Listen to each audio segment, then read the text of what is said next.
নিদারুণ কষ্টের সাতকাহন নিয়ে ঈদ নামের আনন্দের দিন পার করছেন সমাজের একটা উল্লেখযোগ্য অংশের মানুষ। কারণ নতুন পোশাকের ব্যর্থতার পর দুটুকরো মাংসের জন্য প্রিয় সন্তান সন্ততির ব্যাকুল দৃষ্টিতে হাসির ঝিলিক ফোটাতে না পারার মর্মবেদনা কুড়ে কুড়ে খায় তাদের।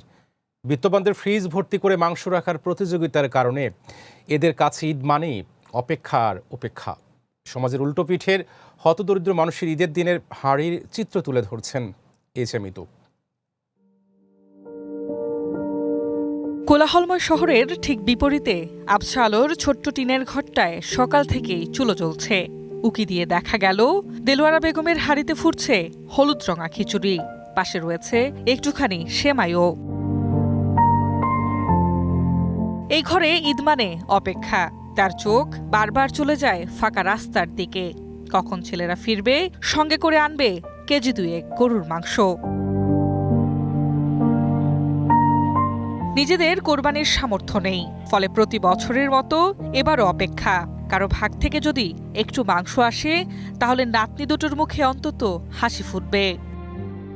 সেমাই রান্না করেছি, সকালবেলা খিচুড়ি রান্না করেছি, পোলাও আনলে খাবো, মাংস আনলে মাংস রান্না করবো। আলহামদুলিল্লাহ টিজিকে যা আছে তা ওই খাবো। এখানে যখন এমন কষ্টের উপাখ্যান, শহরের অন্য প্রান্তে তখন কোরবানি উৎসবের এক বিশাল প্রদর্শনী। শৌচ ইমারতের আঙিনায় গরু জবাই হচ্ছে, আর সেই আয়োজনের ছবিতেই ব্যস্ত অনেকের ঈদ। অথচ কোরবানি মানে শুধু পশু জবাই নয়। পবিত্র কোরআনে আল্লাহ তাআলা বলেছেন, তোমরা তা খাও এবং অভাবগ্রস্ত ও দরিদ্রকে খাওয়াও। অবশ্য আজকাল কোরআন হাদিসের নির্দেশনা নিয়ে ভাববার ফুসরত নেই অনেকের।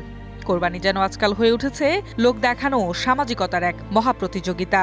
ফলে মুদ্রার উল্টো পিঠে থাকা মানুষগুলোর ঈদ যেন শুধুই তাকিয়ে থাকা। ঘরে আসে না কোরবানির আনন্দ, আসে শুধুই অপেক্ষা আর উপেক্ষা। H M Mitu, green news, Dhaka.